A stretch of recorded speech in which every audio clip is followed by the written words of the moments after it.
Je vous invite et je vous appelle à être de ces gens qui prennent ces textes, bien sûr, bon, pas tous les jours, hein, Madame Loiseau, une fois de temps à autre, hein, pas abuser. Hein. Non, ça pourrait vous faire mal à force, hein, parce qu'on se met en colère. Après, chez vous, à la maison, ils se demandent pourquoi vous êtes dans cet état-là. Mais on ne peut pas faire moins que d'être en colère. Je vais finir sur cet exemple parce que tout à l'heure, je vous ai cité notre amie qui est candidate et le chlordécone, hein, c'est celui-là qu'ils ont mis hein, en Martinique. Ils ont fichu ça sur les bananeraies. Alors, c'est parti dans la terre.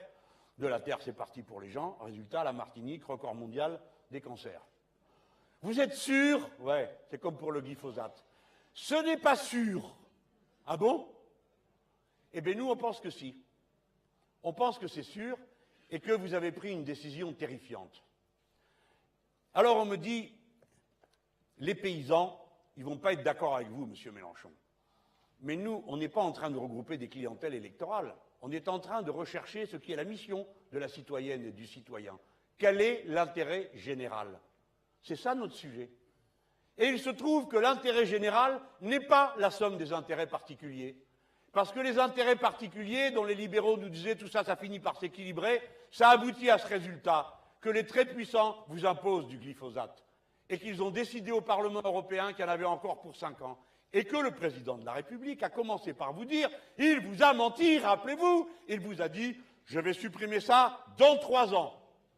Et chaque fois qu'on pose la question au Parlement, M. de Rugy, qui est le ministre chargé de ça, des embrouilles écologiques,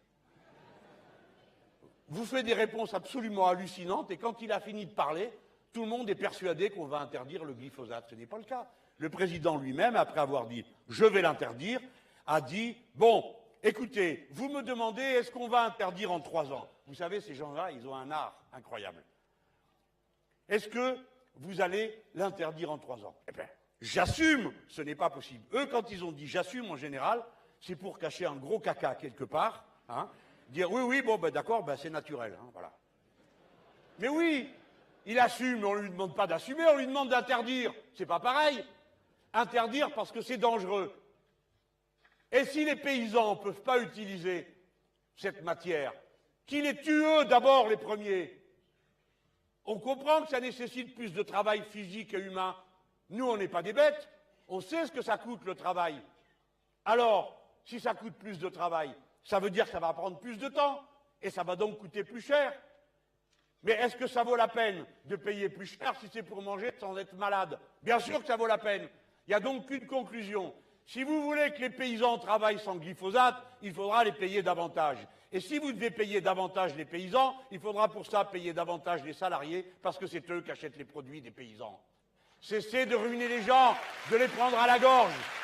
Payez, augmentez les salaires, parce que c'est écologique d'augmenter les salaires. Eh bien, eux, ils font tout le contraire, et ça me met très colère. Ils ont signé un accord avec le Canada, ça s'appelle CETA. Macron a dit, ah ça, plus jamais un truc pareil. En effet, je te crois, plus jamais un truc pareil. On ne peut même pas savoir ce qu'il y avait dans le texte, jusqu'à la dernière minute. Vous aviez le droit d'entrer dans la pièce, mais sans appareil photographique, sans stylo, juste avec un crayon de papier. Eh, vous ne le saviez pas, les gens, c'est moi qui vous l'apprends, ça s'est passé comme ça. Et pour l'accord avec les États-Unis, pareil.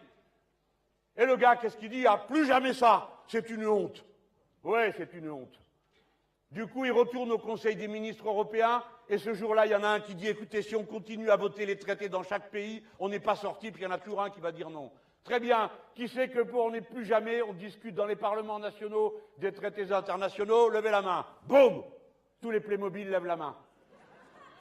Ils ont décidé, avec la voix des Français, avec la voix de la France, que dorénavant, plus un accord de libre-échange international signé par l'Europe ne sera examiné dans les parlements nationaux. Et 10 jours après, ils ont signé un accord international de libre-échange avec le Japon, c'est-à-dire 30% de l'économie mondiale est dorénavant englobée dans un accord de libre-échange dans lequel il y a votre patrie, sans que vous ayez su une seule minute ce qu'il y a dedans, ni de quoi on parle, ni qu'est-ce que ça va donner comme conséquence. Ben, le résultat, au moins, je peux vous le dire, pour le CETA, c'est 42 produits phytosanitaires interdits en Europe qui sont autorisés au Canada et qui rentrent avec les marchandises. Et ne me dites pas qu'on les contrôle une par une à mesure qu'elles entrent sur notre territoire. Parce que les douaniers qui existent et qui sont là, ils vous expliqueront qu'ils vérifient un colis sur 1000. Vous entendez? Un conteneur sur 1000.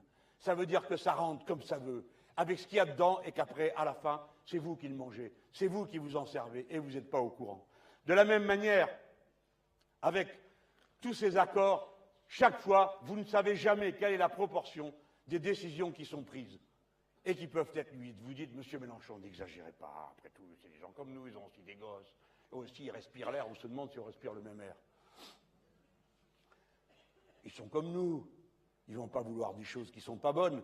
Eh bien, demandez à Ruffin, dans la loi Pacte, un truc pour les petites entreprises, pouette, là, tout ça là. Au passage, ils mettaient tout ce qu'ils pouvaient dedans. Et dedans, ils ont mis une autorisation pour produire encore pendant 5 ans des pesticides qui sont interdits d'usage en Europe. Vous entendez?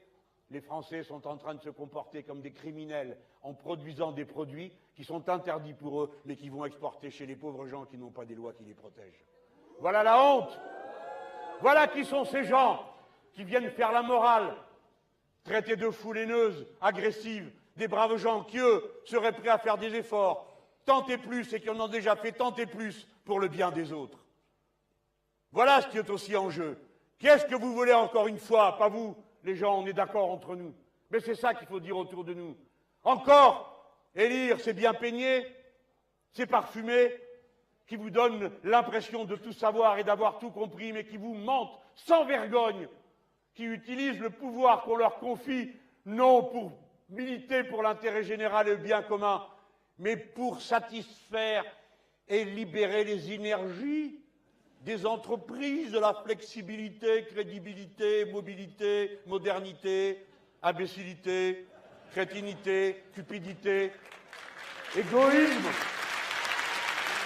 Voilà.